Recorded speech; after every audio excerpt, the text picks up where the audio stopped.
Shopaholic Takes Manhattan by Sophie Kinsella. First page is a little excerpt, also kind of like a blurb.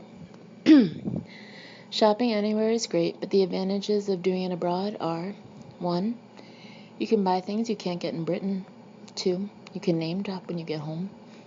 3. Foreign money doesn't count, so you can spend as much as you like. Okay, I know the last one isn't entirely true. Somewhere in my head I know that dollars are proper money with a real value. But I mean, look at them. I've got a whole watch of them in my purse, and I feel as though I'm carrying around the bank from Monopoly. Yesterday I went and bought some magazines from a newsstand, and as I handed over a $20 bill, it was just like playing shop. It's like some weird form of jet lag. You move into another currency and suddenly feel as though you're spending nothing. So as I walk around the handbag department, trying out gorgeous bag after gorgeous bag, I'm not taking too much notice of the prices, because this is America, and everyone knows the prices in America are really low. It's common knowledge. So basically I'm working on the principle that everything's a bargain. Eventually I choose a beautiful Kate Spade bag in tan leather. It costs $500, which sounds quite a lot, but then a million lira sounds a lot too, doesn't it? And it's only about 50 pence. Shopaholic Takes Manhattan.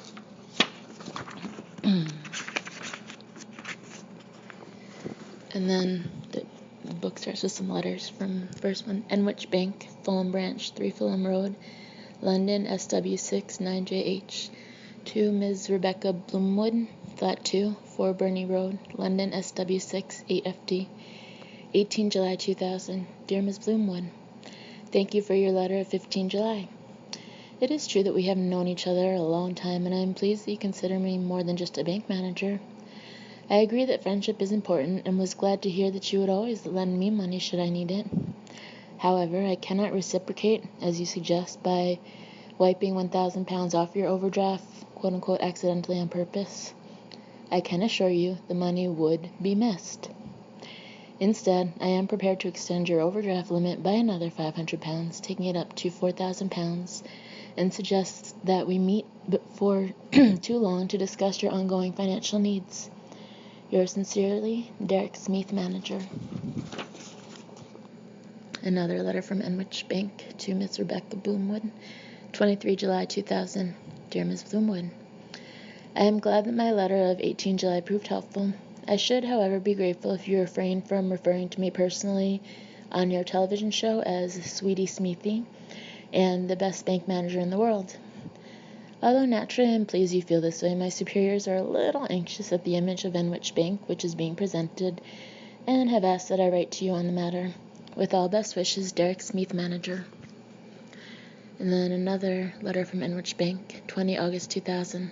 Dear Miss Bloomwood, thank you for your letter of 18 August. I was sorry to hear that keeping within your new overdraft limit is proving so difficult. I understand that the pied-à-terre summer sale is a unique opportunity to save money in the long run, and I can certainly increase your limit by £63, 50 pence if, as you say, this would, quote-unquote, make all the difference. However, I would also recommend that you come into the branch for a more comprehensive review of your financial situation. My assistant, Erica Parnell, will be pleased to set up an appointment. Yours sincerely, Derek Smith, Manager. Chapter 1. Okay, don't panic. Don't panic. It's simply a question of being organized and staying calm and deciding what exactly I need to take, and then fitting it all neatly into my suitcase. I mean, just how hard can that be? I stepped back from my cluttered bed and closed my eyes, half hoping that if I wished hard enough, my clothes might magically organize themselves into a series of neatly folded piles, like in those magazine articles on packing, which tell you how to go on holiday with one cheap sarong and cleverly turn it into 6 different outfits. Parentheses, which I always think is a complete con, because, okay, the sarong costs 10 quid, but then they add loads of accessories which cost hundreds and we're not supposed to notice. Close parentheses. But when I open my eyes again, the clutter is all still there. In fact, there seems to be even more of it. As if while my eyes were shut, my clothes have been secretly jumping out of the drawers and running around on my bed. Everywhere I look, there are huge, great, tangled piles of, well, stuff. Shoes, boots, t-shirts, magazines, a body shop gift basket that was on sale, a linguaphone Italian course, which I'm definitely going to start soon, a facial sauna thingy, and sitting proudly on my dressing table, a fencing mask and sword, which I bought yesterday. Only 40 quid from a charity shop. I pick up the sword and experimentally give a little lunge toward my reflection in the mirror. It was a real coincidence, because I've been meaning to take up fencing for ages, ever since I read this article about it in the Daily World. Did you know that fencers have better legs than any other athletes? Plus, if you're an expert, you can become a stunt double in a film and earn loads of money. So, what I'm planning to do is find some fencing lessons nearby and get really good, which I should think I'll do quite quickly. And then, this is my secret little plan. When I've got my gold badge or whatever it is, I'll write to Catherine Zeta-Jones, because she must need a stunt double, mustn't she? And why shouldn't it be me? In fact, she'd probably prefer someone British. Maybe she'll phone back and say she always watches my television appearances on cable, and she's always wanted to meet me. We'll probably really hit it off and turn out to have the same sense of humor and everything. And then I'll fly out to her luxury home and get to meet Michael Douglas and play with the baby. We'll all be relaxed together like old friends, and some magazine will do a feature on celebrity best friends and have us in it. Maybe they'll even ask me to be... Hi, Bex. With a jolt, the happy pictures of me laughing with Michael and Catherine vanish, and my brain snaps into focus. Suze, my flatmate, is wandering into my room, wearing a pair of ancient paisley pajamas with her blonde hair and braids. What are you doing? She asks curiously. Nothing, I say, hastily putting the fencing sword back. Just, keep fit. Oh, right, she says vaguely. So, how's the packing going? She wanders over to my mantelpiece, picks up a lipstick, and begins to apply it. Suze always does this in my room, just wanders about, picking things up and looking at them and putting them down again. She says she loves the way you never know what you might find, like in a junk shop, which I'm fairly sure she means in a nice way. It's going really well, I say. I'm just deciding which suitcase to take. Ooh, says Suze, turning around, her mouth half bright pink. What about that little cream one? Or your red hold-all? I thought maybe this one, I say, hauling my new acid green shell case out from under the bed. I bought it last weekend, and it's absolutely gorgeous. Wow, says Suze, her eyes widening. Bex, that's fab. Where'd you get it? Fenwick's, I say, grinning broadly. Isn't it amazing? It's the coolest case I've ever seen, says Suze, running her fingers admiringly over it. So, how many suitcases have you got now? She glances up at my wardrobe, on which are teetering a brown leather case, a lacquered trunk, and 3 vanity cases. I say, shrugging a little defensively, the normal amount. Suppose I have been buying quite a bit of luggage recently, but the thing is, for ages, I didn't have any, just one battered old canvas bag.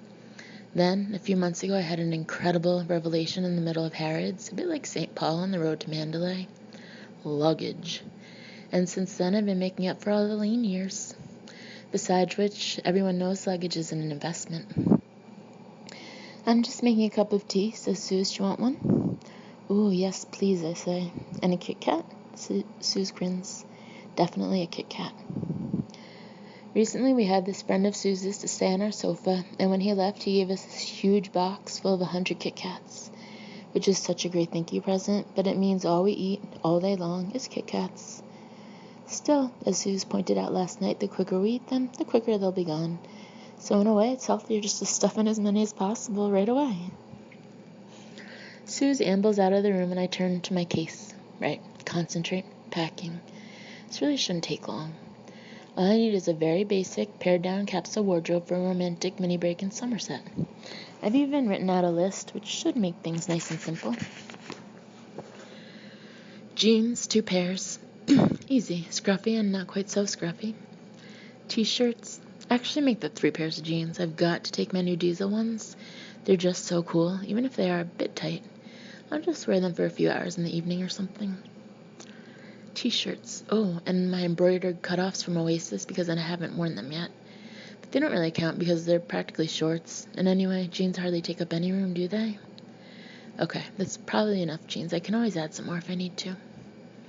T-shirts selection. So let's see. Plain white, obviously. Gray, ditto. Black cropped, black vest, Calvin Klein.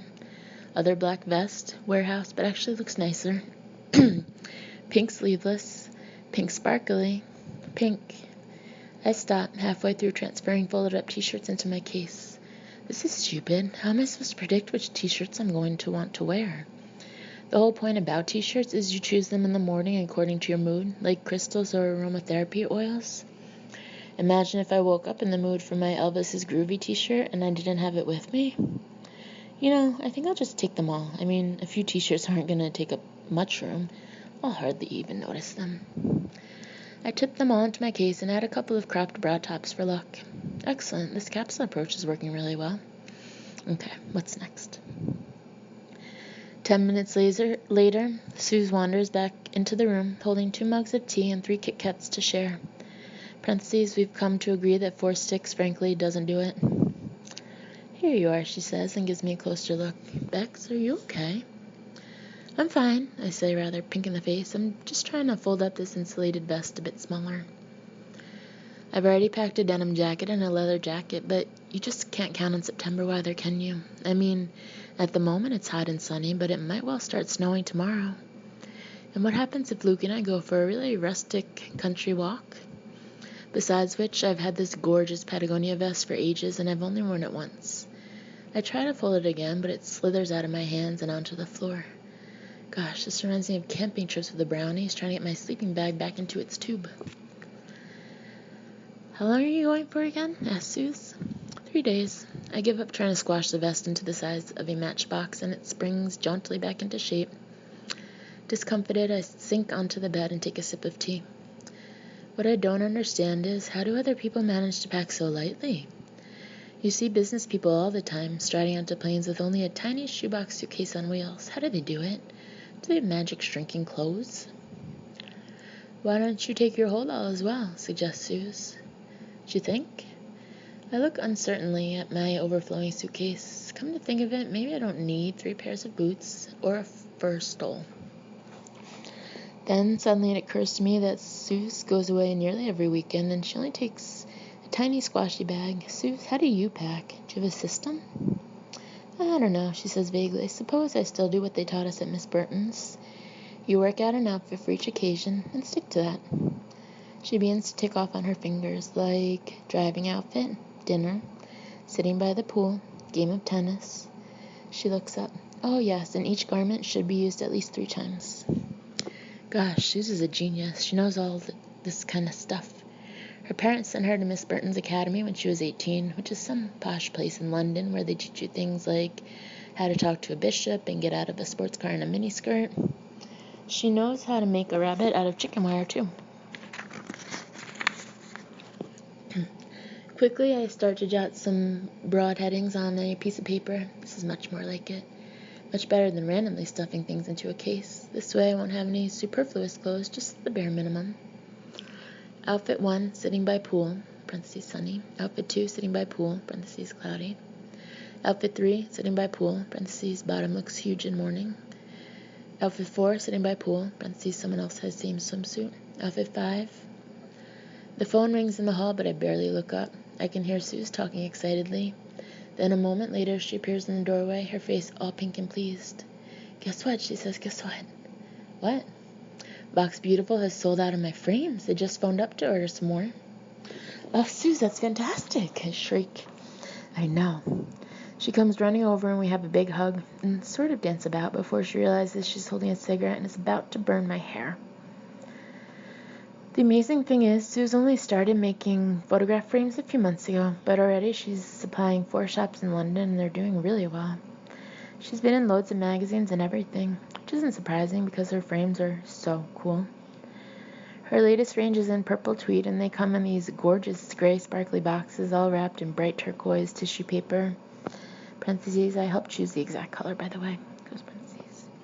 She's so successful, she doesn't even make them all herself anymore, but sends off her designs to a little workshop in Kent, and they come back all made up.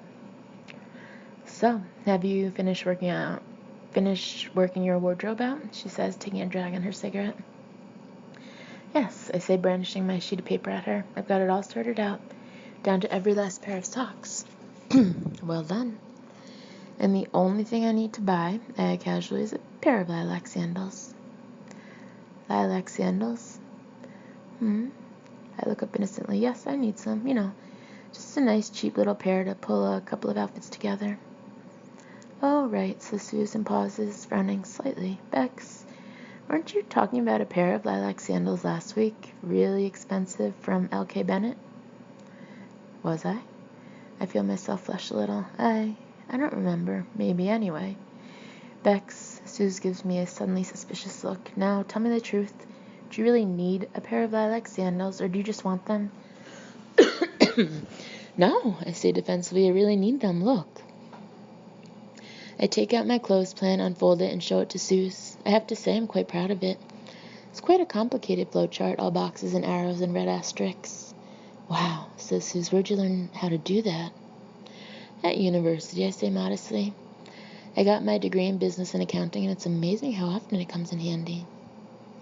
What's this box, she asks, pointing at the page. I squint at it, trying to remember. I think that's if we go out to some really smart restaurant and I've already worn my Whistles dress the night before. And this one? That's if we go rock climbing. And this, I point to an empty box, is where I need a pair of lilac sandals. If I don't have them, then this outfit won't work, and neither will this one, and the whole thing will disintegrate. I might as well not bother going. Suze is silent for a while, perusing my clothes plan, while I bite my lip anxiously and cross my fingers behind my back. I know this may seem a little unusual. I know most people don't run every single purchase past their flatmate. But the fact is, a while ago, I kind of made Suze a little promise. Which was that I'd let her keep tabs on my shopping. Just keep an eye on things. Don't get the wrong idea here. It's not like I have a problem or anything. It's just that a few months ago, I did get into a very slight money scrape. It was really just a tiny blip, nothing to worry about. But Suze got really freaked out when she found out how much I owed and said that for my own good, she'd vet all my spending from now on. And she's been as good as her word. She's very strict, actually. Sometimes I'm really quite scared she might say no. I see what you mean, she says at last. You haven't really got a choice, have you? Exactly, I say in relief. I take the plan from her, fold it up, and put it into my bag. Hey, Bex, is that new? Says Sue suddenly. She pulls my wardrobe door open, and I feel a twinge of nerves. She's frowning at my lovely new honey-colored coat, which I smuggled into the flat the other day while she was in the bath. Obviously I was planning to tell her about it, just never got around to it. Please don't look at the price tag, I think feverishly. Please don't look at the price tag. Yes, I say. Yes, it is new, but the thing is, I need a good coat in case I get asked to do an outside broadcast for morning coffee. Is that likely? Asked Suze puzzledly. I thought your job was just sitting in the studio giving financial advice. Well, you never know. It's always best to be prepared. Suppose so, says Suze doubtfully. And what about this top? She pulls at a hanger. That's new, too. That's to wear in the show, I reply promptly. And this skirt for the show. And these new trousers for the Bex. Suze looks at me with narrowed eyes. How many outfits have you got to wear on the show? Well, I say defensively, I need a few backups. Suze, this is my career we're talking about. My career. Yes, says Suze eventually. Yes, I suppose it is. She reaches for my new red silk jacket. This is nice. I know, I beam. I bought it to wear on my January special. Have you got a January special? Says Suze. Ooh, what's it about? It's going to be called Becky's Fundamental Financial Principles, I say, reaching for my lip gloss. Should be really good. 5 10-minute slots, just me. So, what are your fundamental financial principles? Asks Suze interestedly. Well, I haven't really got any yet, I say, carefully painting my lips, but I'll work them out a bit nearer the time. I snap my lip gloss shut and reach for my jacket. See you later. Okay, says Susan, remember, just one pair of shoes. All right, I promise. It's really sweet of Suze to be so concerned about me, but she doesn't need to be. To be honest, she doesn't really understand what a changed person I am. Okay, I did have a very slight financial crisis earlier this year. In fact, at one point I was in debt by, really quite a lot. But then I landed my job on morning coffee and everything changed. I turned my life around completely, worked really hard, and paid off all my debts. Yes, I paid them all off. I wrote out check after check and cleared every single outstanding credit card, every store card, every scribbled IOU to Suze. Parentheses, she couldn't believe it when I presented her with a check for several £100s. At first she didn't want to take it, but then she changed her mind and went out and bought this most amazing sheepskin coat. Close parentheses. Honestly, paying off those debts was the most wonderful, exhilarating feeling in the world. It was a few months ago now, but I still feel high as I think about it. There's really nothing to beat being completely and utterly financially solvent, is there? And just look at me now. I'm a completely different person from the old Becky. I'm a reformed character. I haven't even got an overdraft. Chapter 2. Well, okay. I have got a bit of an overdraft, but the only reason is I've been taking the long view recently and investing quite heavily in my career. Luke, my boyfriend, is an entrepreneur. He got his own financial PR company and everything. And he said something a few weeks ago which really made sense to me. People who want to make $1 million borrow $1 million first. Honestly, I must have a naturally entrepreneurial mind or something, because as soon as he said it, I felt this amazing chord of recognition. I even found myself murmuring it aloud. He's so right. How can you expect to make any money if you don't spend it first? So, I've invested in quite a few outfits to wear on television, plus a few good haircuts and quite a few manicures and facials, and a couple of massages, because everyone knows you can't perform well if you're all stressed. I've also invested in a new computer, which costs £2,000, but is an essential item because guess what? I'm writing a self-help book. Just after I'd become a regular on Morning Coffee, I met these really nice publishers who took me out to lunch and said I was an inspiration to financially challenged people everywhere. Wasn't that nice? They paid me £1,000 before I'd even written a word, and I get a lot more when it's actually published. The book's going to be called Becky Bloomwood's Guide to Money, or possibly Manage Money the Becky Bloomwood Way. I haven't quite had time to start writing it yet, but I really think the most important thing is to get the title right, and then the rest will just fall into place. And I've already jotted down loads of ideas about what to wear in the author photograph. So basically it's no surprise that I'm a little overdrawn at the moment. But the point is, all that money is out there working for me, and luckily my bank manager, Derek Smith, is very sympathetic to my needs. He's a real sweetie, actually. For a long time we didn't get on at all, which I think was more a communications problem than anything else. But then we met up and had a nice long chat, parentheses, plus I gave him some advice on what to buy his wife for Christmas, close parentheses. And now I really think he understands where I'm coming from. And the truth is, of course, I'm a lot more sensible than I used to be. For example, I have a completely different attitude toward shopping. My new motto is buy only what you need. I know it sounds almost too simple, but it really does work. Before each purchase, I ask myself one question. Do I need this? And only if the answer is yes do I make the purchase. It's all just a matter of self-discipline. So, for example, when I get to LK Bennett, I'm incredibly focused and direct. As I walk in, a pair of high-heeled red boots catches my eye, but I quickly look away and head straight for the display of sandals. This is how I shop these days. No pausing, no browsing, no eyeing up other items. Not even that gorgeous range of sequin pumps over there. I simply go straight to the sandals I want, take them from the rack, and say to the assistant, I'd like to have these in a 6, please. Direct and to the point. Just buy what you need and nothing else. This is the key to controlled shopping. I'm not even going to glance at those cool pink stilettos, even though they'd match my new pink denim skirt perfectly. Nor those slingbacks with the glittery heels. They're nice though, aren't they? I wonder what they look like on. Oh gosh, this is really hard.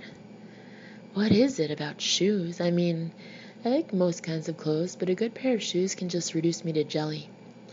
Sometimes when Suze isn't at home, I open my wardrobe and just stare at all my pairs of shoes like some mad collector. And once I lined them all up on my bed and took a photograph of them, which might seem a bit weird, but I thought I've got loads of photos of people I don't really like, so why not take one of something I really love?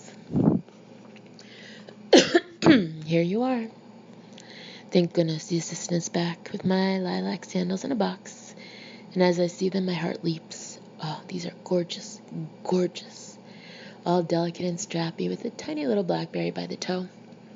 I fell in love with them as soon as I saw them. They're a bit expensive, but then everyone knows you should never skimp on shoes because you'll hurt your feet. I slip my feet into them with a frisson of delight, and they're just fantastic. My feet suddenly look elegant, and my legs look longer, and... Okay, it's a tiny bit difficult to walk in them, but that's probably because the shop floor is all slippery. I'll take them, please, I say, and beam happily at the assistant. You see, this is a reward for taking such a controlled approach to shopping. When you buy something, you really feel as though you've earned it. We both head toward the checkout, and I keep my eyes carefully away from the rack of accessories. In fact, I barely even notice that purple bag with the jet beating. And I'm just reaching for my wallet, congratulating myself on being so single-minded, when the assistant says conversationally, "You know, we've got those sandals in Clementine as well." Clementine? Oh, right, I say after a pause. I'm not interested. I've got what I came in to buy, and that's the end of the story. Lilac sandals, not Clementine. They've just come in, she adds, rooting around on the floor. I think they're going to be even more popular than the lilac. Really? I say, trying to sound as indifferent as I can. Well, I'll just take these, I think. Here it is, she exclaims. I knew there was one around here somewhere. And I freeze as she puts the most exquisite sandal I've ever seen onto the counter. It's a pale, creamy orange color, with the same strappy shape as the lilac one, but instead of the blackberry, there's a tiny clementine by the toe. It's instant love. I can't move my eyes away. Would you like to try it? Says the girl, and I feel a lurch of desire right to the pit of my stomach. Just look at it. It's delicious. It's the most darling shoe I've ever seen. Oh, gosh. But I don't need a pair of Clementine shoes. I don't need them. Come on, Becky. Just say no. Actually, I swallow hard, trying to get control of my voice. Actually, I can hardly say it. I'll just take the lilac ones today. I manage eventually. Thank you. Okay. The girl punches a code into the till. That'll be 8 to 9 pounds then. How would you like to pay? Visa, please, I say. I sign the slip, take my bag, and leave the shop feeling slightly numb. I did it. I completely controlled my desires. I only needed one pair of shoes, and I only bought one. In and out of the shop, completely according to plan. You see, this is what I can do when I really want to. This is the new Becky Bloomwood. Having been so good, I deserve a little reward, so I go to a coffee shop and sit down outside in the sun with a cappuccino. I want those Clementine shoes. Pops into my head as I take the first sip. Stop it.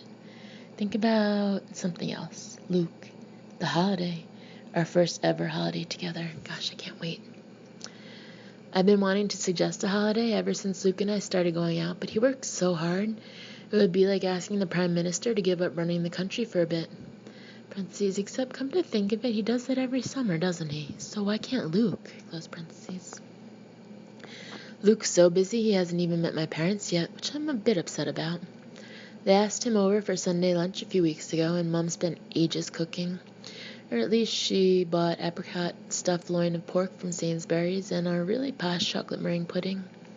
But at the last minute he had to cancel because there was a crisis with one of his clients in the Sunday papers. So I had to go on my own. It was all rather miserable, to be honest.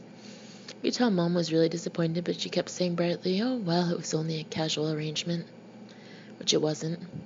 He sent her a huge bouquet of flowers the next day to apologize. Or at least Mel's assistant did. But it's not the same, is it?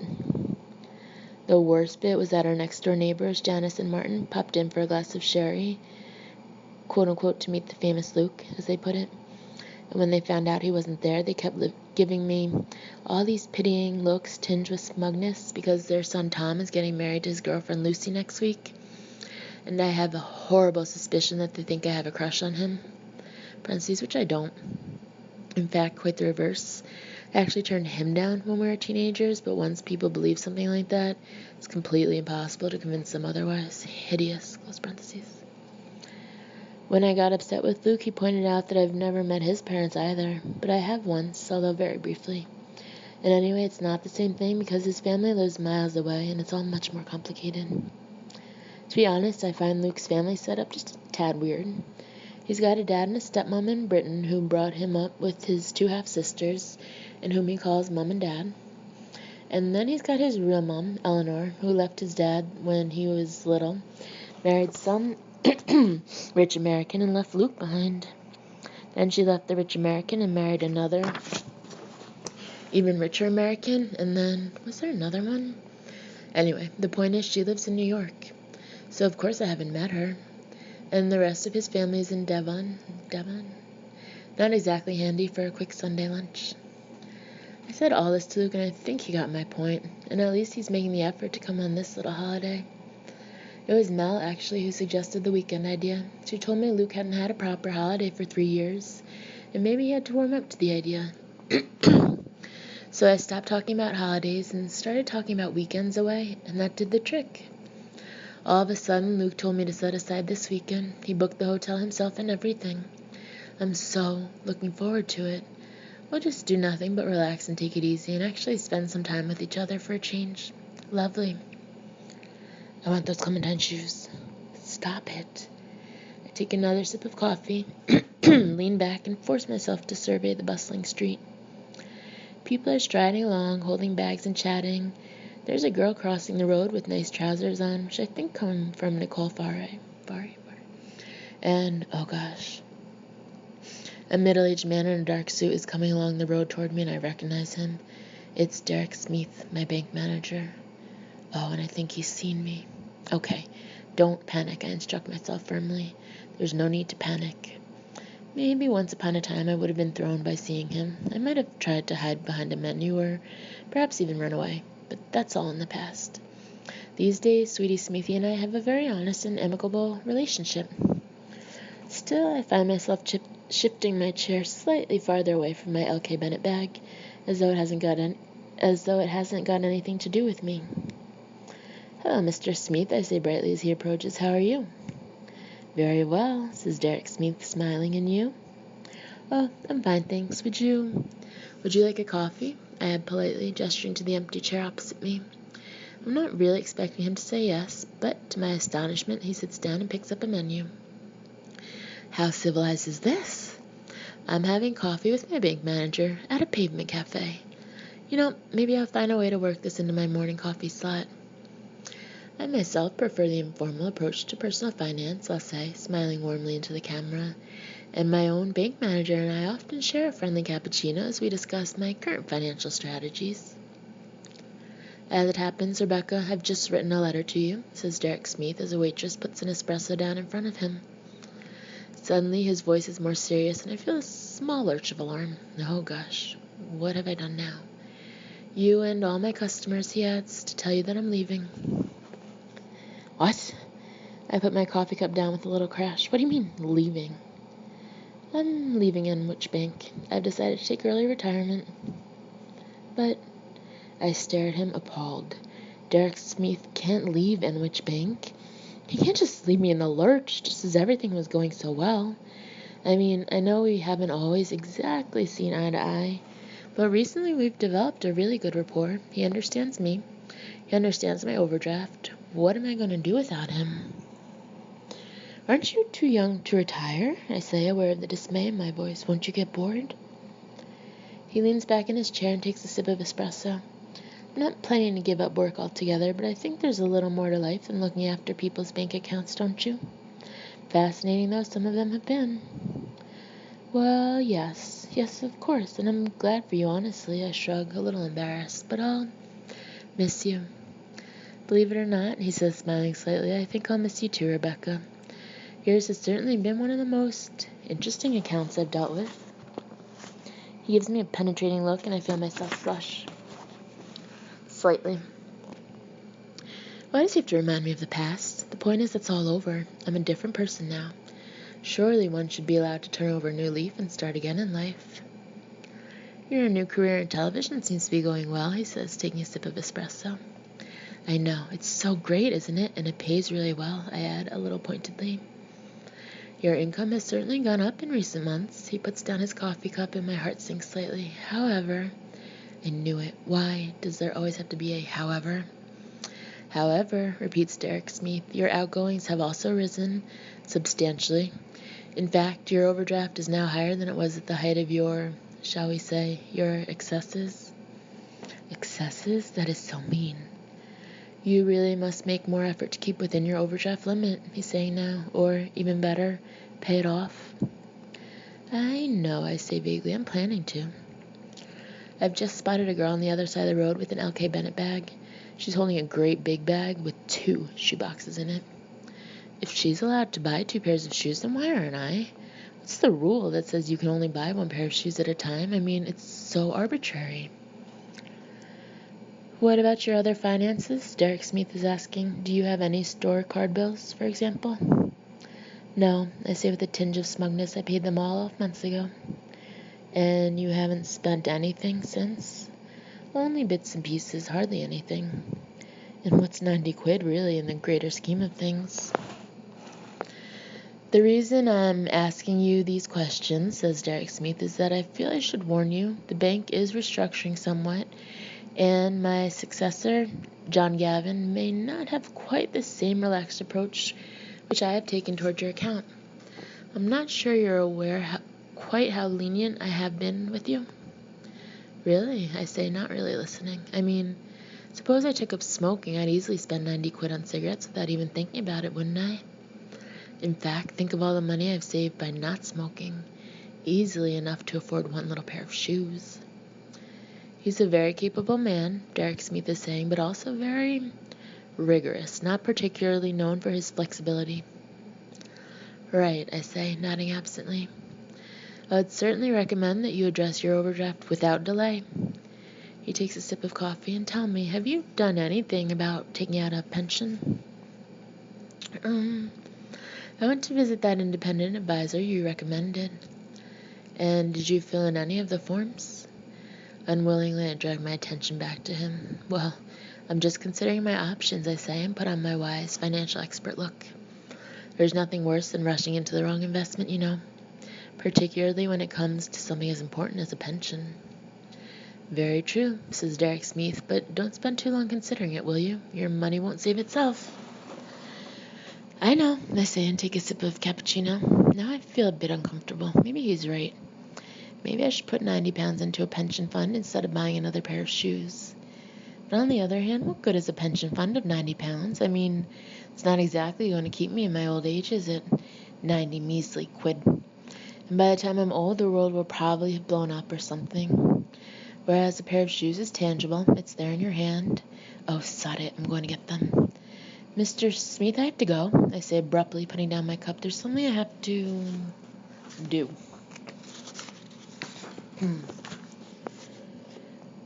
I have to get back there as quickly as possible. I pick up my carrier bag and drop a $5 on the table. Lovely to see you, and good luck in your retirement. Best of luck to you too, Rebecca, says Derek Smith, smiling kindly at me. But do remember what I've said. John Gavin won't indulge you in the way that I have, so please be careful with your spending.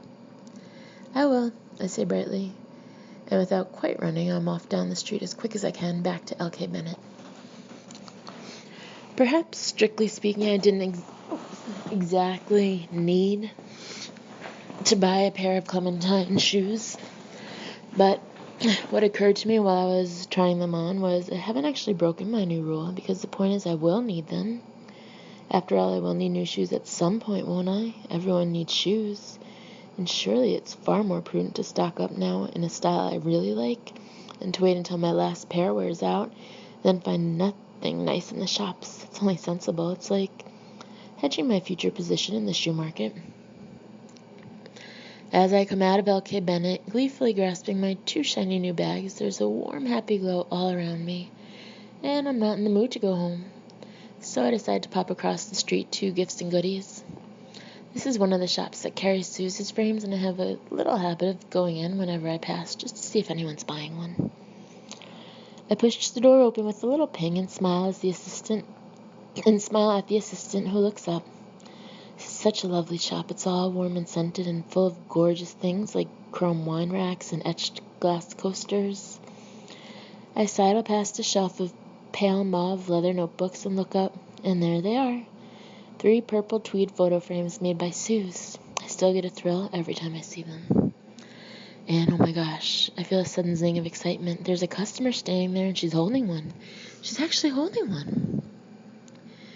To be perfectly honest, I've never actually seen anyone buying one of Suze's frames. I mean, I know people must buy them because they keep selling out, but I've never actually seen it happen. This is so exciting. I walk quietly forward just as the customer turns the frame over. She frowns at the price and my heart gives a little flurry. That's a really beautiful photo frame, I say casually, really unusual. Yes, she says and puts it back down on the shelf. No, I think in dismay. Pick it up again. It's so difficult to find a nice frame these days, I say conversationally, don't you think? When you find one, you should just buy it before someone else gets it. I suppose so, says the customer, giving me an odd look. Now she's walking away. What can I do? Well, I think I'll get one, I say distinctly, and pick it up. It'll make a perfect present for a man or a woman. I mean, everyone needs photograph frames, don't they? Customer doesn't seem to be taking any notice, but never mind. When she sees me buying it, maybe she'll rethink. I hurry to the checkout, and the woman behind the till smiles at me. I think she's the shop owner because I've seen her interviewing staff and talking to suppliers. Parentheses, not that I come in here very often. It's just a coincidence or something, those parentheses. Hello again, she says. You really like those frames, don't you? Yes, I say loudly, and such fantastic value. But the customer's looking at a glass decanter and not even listening. How many of them have you bought now? It must be about 20. What? My attention snaps back to the shop owner. What's she saying? Or even 30? I stare at her in shock. Has she been monitoring me every time I've been in here? Isn't that against the law? Quite a collection, she adds pleasantly. She wraps it up in tissue paper.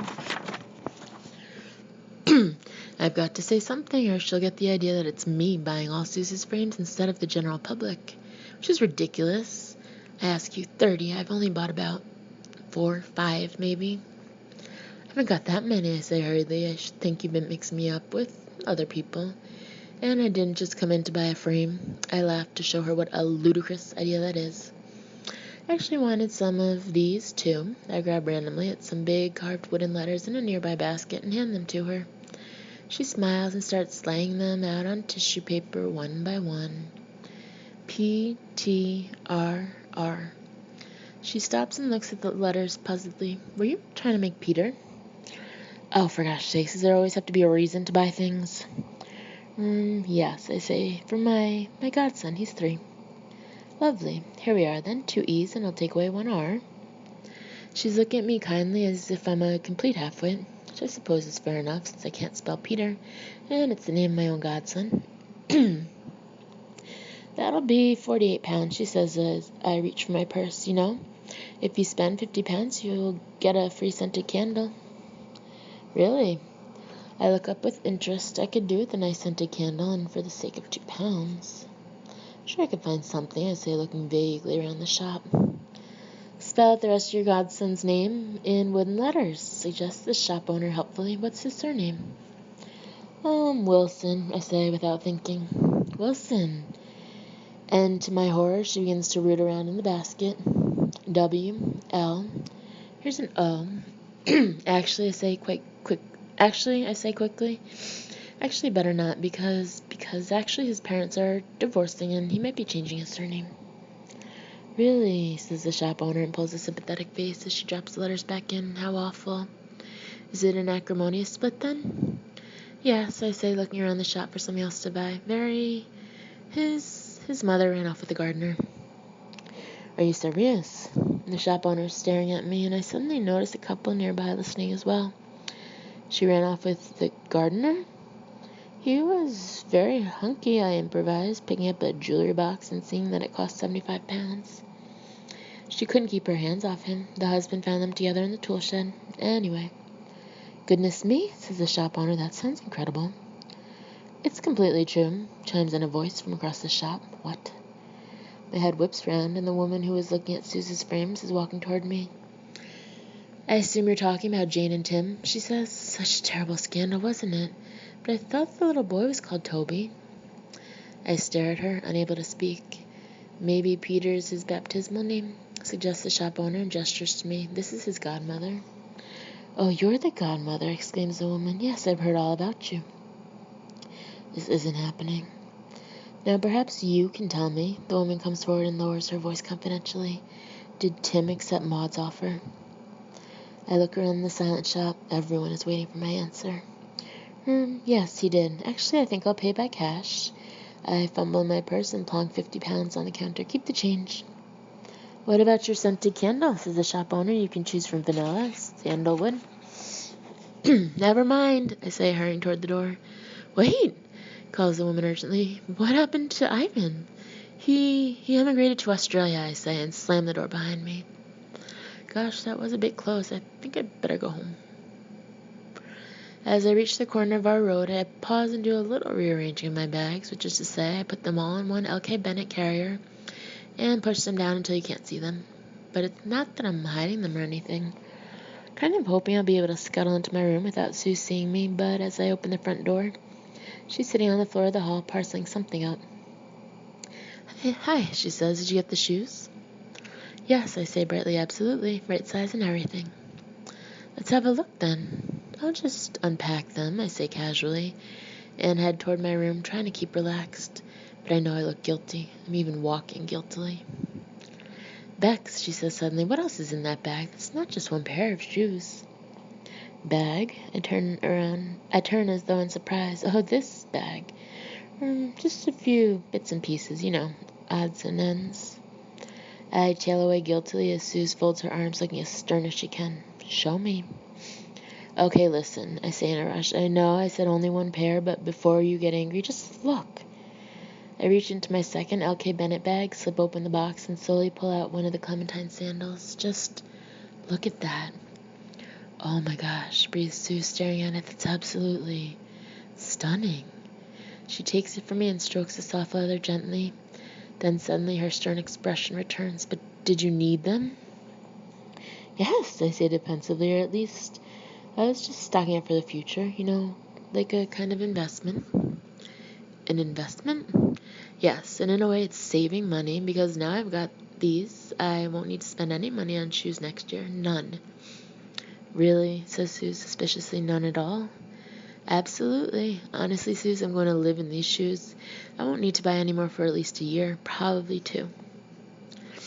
Suze is silent, and I bite my lip, waiting for her to tell me to take them back to the shop, but she's looking down at the sandal again and touching the little clementine. Put them on, she says suddenly. Let me see. With a small thrill, I pull out the other sandal and slip them on, and they're just perfect. My perfect clementine slippers, just like Cinderella. Oh, Beck, says Susan. She doesn't have to say anything else. It's all there in her eyes. Honestly, sometimes I wish I could marry Suze. After I've paraded back and forth a few times, Suze gives a contented sigh, then reaches inside the big carrier for the gifts and goodies bag. So, what did you get from here? She says interestedly. The wooden letters spill out, and she begins to arrange them on the carpet. Peter. You got a present for Peter. Yes, I say vaguely, grabbing for the gifts and goodies bag before she can spot her own frame in there. Parentheses, she once caught me buying one in Fancy Free and got all cross and said she would always make me one if I wanted it. Close parentheses. Who's Peter? My machinist, says Suze, but you've never met him. Well, he sounds nice on the phone. Anyway, I'd better go and get ready for tomorrow. Ooh, that reminds me, says Suze, reaching for a piece of paper. Luke rang for you. Really? I say, trying to hide my delight. I always get a little thrill when Luke rings because, to be honest, he doesn't do it that much. I mean, he phones to arrange times of meeting and that kind of stuff, but he doesn't often phone for a chat.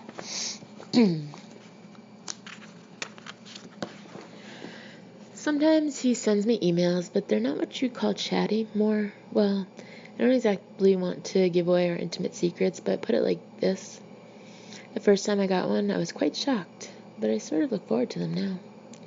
He said he'll pick you up from the studio tomorrow at 12, and the Mercedes he has had to go into the garage, so you'll be going down in the MGF. Really? I say, that's so cool. I know, says Suze, beaming back at me. Isn't it great? Oh, and he also said, can you pack light, because the boot isn't very big. I stare at her, my smile fading. What did you say? Pack light, repeats Suze. You know, not much luggage, maybe one small bag or hold all. I know what pack light means, I say, my voice shrill with alarm, but I can't. Of course you can. Suze, have you seen how much stuff I've got? I say, going to my bedroom door and flinging it open. I mean, just look at that. Suze follows my gaze uncertainly, and we both stare at my bed. My big acid green suitcase is full. Another pile of clothes is sitting beside it, and I haven't even got to makeup and stuff yet. I can't do it, Suze, I wail. What am I going to do? Phone Luke and tell him, suggests Susan, say he'll have to hire a car with a bigger boot. For a moment I'm silent. I try to imagine Luke's face if I tell him he has to hire a bigger car to hold my clothes. The thing is, I say at last, I'm not sure he'd completely understand. The doorbell rings and Suze gets up. That'll be Special Express for my parcel, she says. Listen, Bex, it'll be fine. Just prune away a few things. She goes to answer the door and I'm left staring at my jumbled bed. Prune away? But prune away what exactly? I mean, sometimes I've packed a load of stuff I don't need. If I just start removing things at random, my whole system will collapse. Come on, think laterally. There must be a solution. Maybe I could secretly fix a trailer onto the car when Luke isn't looking. Or maybe I could wear all my clothes on top of each other and say I'm feeling a bit chilly. Oh, this is hopeless. What am I going to do? Distractedly, I wander out of my room and into the hall, where Suze is handing a padded envelope to a man in uniform. That's great, he says. If you could just sign there. Hello, he adds cheerfully to me, and I nod back, staring blankly at his badge, which reads, Anything, anywhere, by tomorrow morning. Here's your receipt, says the man to Suze and turns to leave. And he's halfway out of the door, when the words suddenly start jumping about in my mind. Anything, anywhere, by tomorrow. Hey, wait, I call just as the door's about to slam. Could you just hold on one sec?